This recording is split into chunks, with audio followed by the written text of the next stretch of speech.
Vitamin B12 शरीर के लिए बहुत ज़रूरी है, परंतु कैसे पता लगाएं कि शरीर में B12 की कमी है या सफिशिएंट अमाउंट में है। इसके दो मेथड हैं, या तो आप ब्लड टेस्टिंग के थ्रू पता लगा सकते हैं या क्लिनिकल फीचर्स देखकर पता लगा सकते हैं। तो इस वीडियो में हम डिस्कस करेंगे क्लिनिकल फीचर्स किस तरह से बताते हैं कि आप में B12 की कमी है, और यदि कमी है तो क्या वो नेचुरल सोर्स से पूरी हो सकती है या इसके लिए हमें सप्लीमेंट्स लेने की ज़रूरत है। तो अब डिस्कस करते हैं लक्षण क्या हैं B12 की कमी के। तो देखिए, B12 हमारी नसों को सपोर्ट करता है। नसों की हेल्थ के लिए B12 बहुत अच्छा रोल प्ले करता है। नसों में कमज़ोरी है तो B12 की कमी हो सकती है। अब नसों में कमज़ोरी है, इस बात का पता कैसे चलता है? देखिए, नसों में अगर कमज़ोरी होगी तो हाथ और पैर सुन्न जल्दी हो जाते हैं। आप थोड़ी देर के लिए एक पोजीशन में बैठे तो कई बार ऐसे होता है ना कि एक पोजीशन में बैठे और पैर सो गया।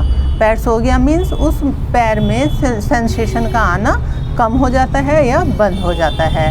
पैर ऐसे लगता है जैसे स्वेल कर रहा है, जबकि वो स्वेल नहीं कर रहा होता। उसमें ब्लड का फ्लो कम हो जाता है और जैसे चींटियाँ चलने जैसी सेंसेशन होती है और टिंगलिंग फील होती है। तो इसको कहते हैं पैर सो गया। एक लेमैन लैंग्वेज में कहते हैं कि ये पैर सो गया। एक्चुअली यह B12 की कमी के कारण होता है। ये था इसका फर्स्ट। अब सेकंड जो इसका लक्षण होता है वह होता है ब्लड की कमी का होना, यानी एनीमिक होना। देखिए, विटामिन B12 हमारी रेड ब्लड सेल्स के बनने में बहुत हेल्पफुल है। अगर शरीर में ब्लड की कमी होगी तो थकान और कमज़ोरी जैसी सिचुएशन रहेगी।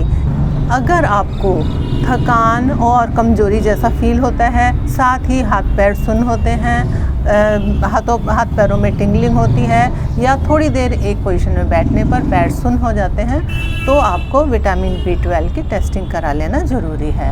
अब तीसरा इसका होता है हमारे विटामिन B12 हमारे ब्रेन फंक्शन और नर्वस सिस्टम को बहुत सपोर्ट करता है।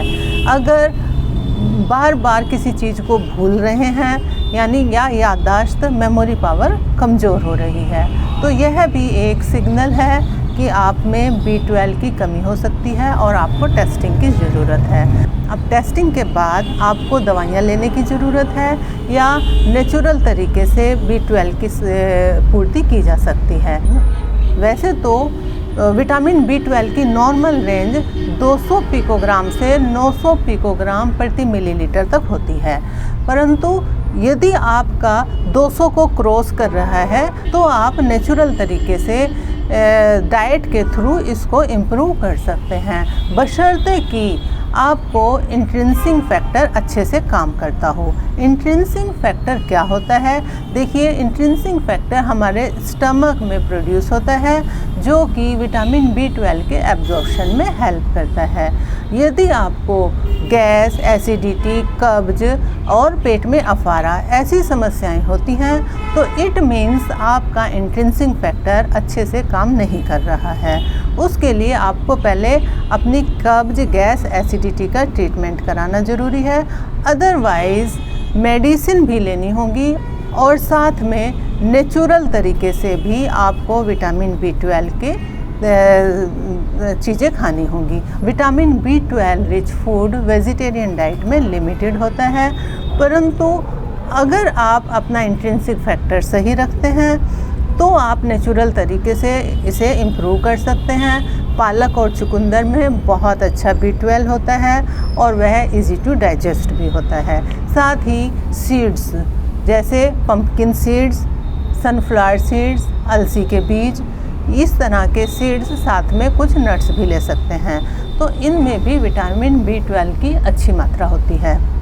दूध, दही, छाछ, इनमें भी विटामिन B कॉम्प्लेक्स अच्छा होता है और साथ में ही आपको कैल्शियम की सप्लाई भी अच्छी होती है। जो फर्मेंटेड फूड होते हैं उनमें भी विटामिन B12 अच्छा होता है। फर्मेंटेड फूड मीन्स जैसे आप राइस में दही ऐड करके उसे कुछ घंटों के लिए नॉर्मल टेम्परेचर पर रख देते हैं तो वह फर्मेंटेड राइस बन जाते हैं और उसमें विटामिन B12 डेवलप हो जाता है। तो इन तरीक़ों से आप विटामिन B12 की अपनी सप्लाई पूरी कर सकते हैं। बस ध्यान इतना रखिए कि इंट्रिंसिक फैक्टर सही होना चाहिए। तो आज की वीडियो में हम इतना ही रखेंगे। अगली बार मिलेंगे किसी नई जानकारी के साथ। आपको पसंद आया तो लाइक, शेयर और सब्सक्राइब भी करिएगा। Okay, thank you.